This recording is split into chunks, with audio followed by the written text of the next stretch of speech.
Well, good morning. Putting another video together. Got the Model 3 looking sexy as always out there.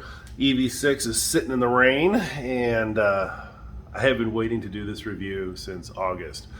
It finally came. I've alluded to it in some videos. Check this out. Our friends at Blink Chargers sent us the brand new HQ200 Smart. This is your level 2 charging for home. And I believe that this is on the market like a week ago. It may not even be out yet. JB over at Blink, I cannot tell you how much I appreciate this. And what we're going to, came in a fairly significant size box too. But what we're going to do is we're going to get it set out on the table. Found me a nice black tablecloth. You ever get something in your house, you're like, where'd this come from? This is that. So what we'll go over real quick, it is a level 2 50 amp charger. Stipulation, up to 50 amps hardwired. Over there is a NEMA 1450, so that's what we're actually going to use. And if you use a NEMA 1450, then you're good to 40 amps. So this is what we're going to be using, which is still 8 amps faster than what we're currently using, and this is going to be the primary charger for the EV6. I'm working on draining the battery for it right now, and this will be probably on a separate review. This is just going to be an unboxing, and we'll hook it all up, see what we think. It is Wi-Fi enabled. Down here on the side somewhere, you can there we are. Alexa, Google, Siri. So Siri, charge my shit, and you're good to go.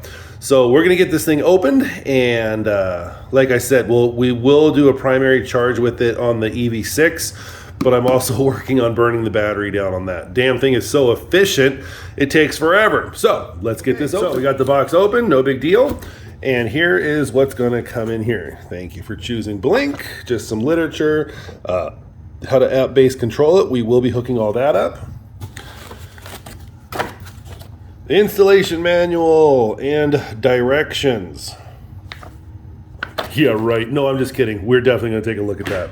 And then you can see it comes in here fairly well padded. The charger itself is separated from all four corners, and you may not be able to see, but it's also right down there sitting on a pad as well. So packaging wise, this thing comes, in my opinion, fairly secured. It's literally not touching the cardboard anywhere. It sits in a nice foam cradle, and this is some pretty, it's dense but maneuverable. So if your FedEx guy kicks it around, then you probably will be okay. So we're gonna pull this out and take a look at it for the first time. Okay, here we are. Here's your head unit. Very nice matte black. I absolutely hate piano black, so kudos to the engineering team for going this route. Very appreciated. This is the receptacle for your 1772, and you can see it sits on a gimbal, which is great because it takes a lot less stress off of 24 feet of a fairly thick cable. But when you're running 50 amps through there, you're going to want it a little bit thick. I haven't taken this out yet, but it is a 1772. We'll show you in a minute. And then it does come from the factory hardwired with a 1450. It is cold out today, so these cables are all really hard to move around. I think it's 40 right now. The only tool that you get is a torque Allen head, and you're going to use that to remove bolts if you want to remove the 1450 and hardwire it. Other than that, it is a direct plug and play. So let's take a look at the back side and see how you actually mount it up. So when you get it, this is what it's going to look like in the back. This is why we don't throw away instructions, because I'm pretty positive this comes off. You mount this to the wall. This slides up and under, and then you screw it back in, and that's how you hold this on the wall. But we're definitely going to verify with instructions first. I've got to mark out 2x4s because I am not going to let this thing fall and hit the ground. So that is where your directions are going to come in handy. Okay, so as predicted, let's zoom out. For some reason, when my house was built, the stud is here, and then they split how these mount up to it because they get screwed in or nailed in from the side in the blue junction boxes behind them. So if you come straight up, that'll be center line of the 2x4. So stud finder, bam, bam. And as I also thought, underneath the charger are the two screws that come out right there, and then this just lifts right off. And speaking of the charger, I am highly dissatisfied with tools that, you know, come with something. This torque bit Allen wrench is actually extremely stout.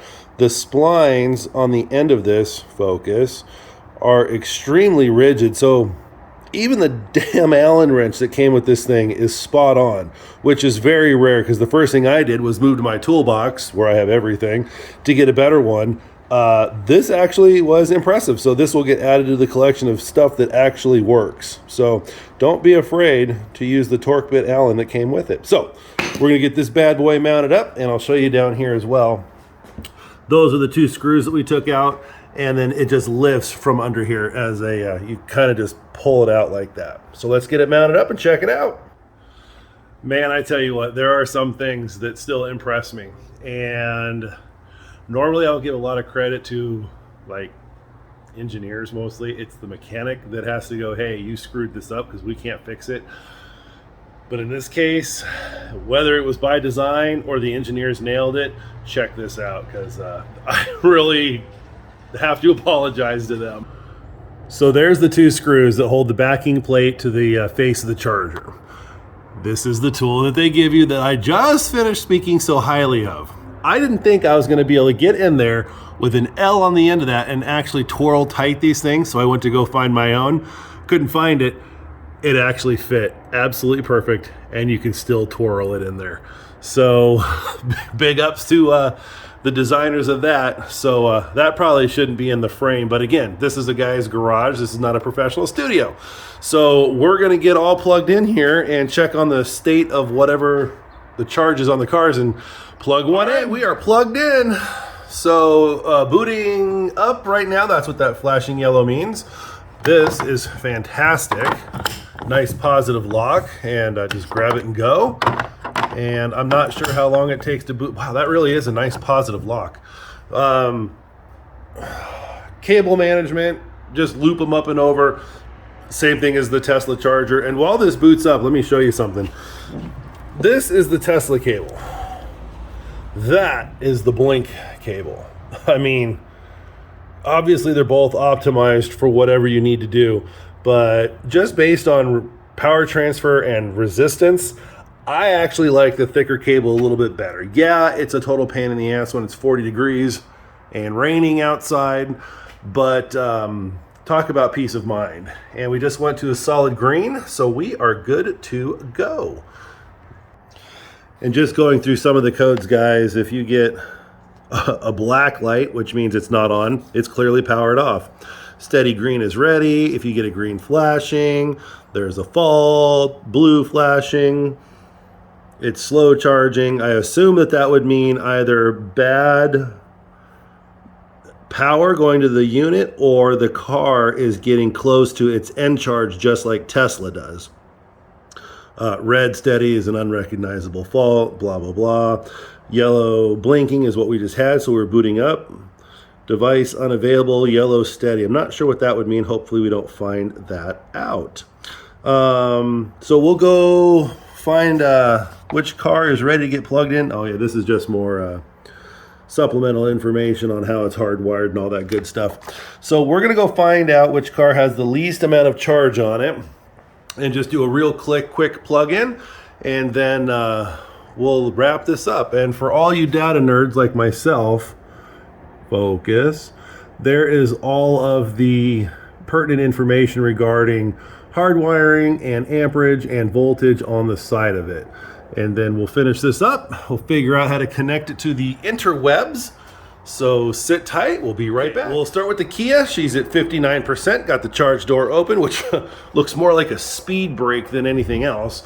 So we got a nice green light on here. I already sort of untangled this. It's cold out, plus it's been zip tied coiled up, so it's gonna look a little funky for a minute. Come on over here.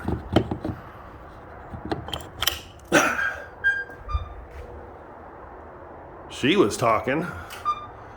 I heard a contactor close and blue light, and she even said charging started. So let's see what we got.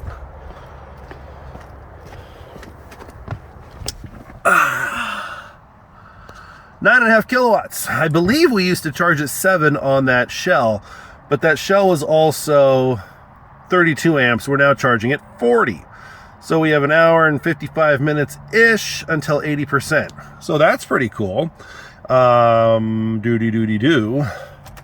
I don't think anything changes when you actually turn the car on, and I'm not looking for a copyright strike here, so let's turn that down.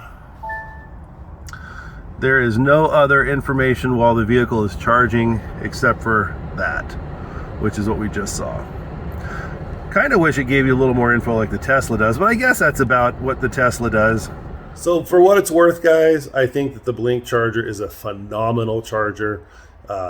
It's going to charge your J1772. It'll charge your Tesla as long as you have your adapter with it. Is it better than the wall charger? Well, depends what you're doing. I have one of each. I use mine just because of muscle memory. Liz uses hers because she doesn't have a choice. So I could come or go either way. I love the design. It is slim. It is so simple to put on the wall. And I think that's going to be wonderful for a lot of people that are just getting into an electric vehicle. You're not going to go wrong with this Blink charger. We will get into the Wi-Fi and all that stuff later this week, because I said that I have to work 4 nights this week, so I'm pretty much a zombie at that point. And let's get that Tesla one out of there. There we go. So stay tuned for the whole Wi-Fi connection and all that good stuff, guys. But again, a heartfelt gratitude goes out to Blink Chargers. Thank you so much for sending this out to the channel. I hope you find some value in my review.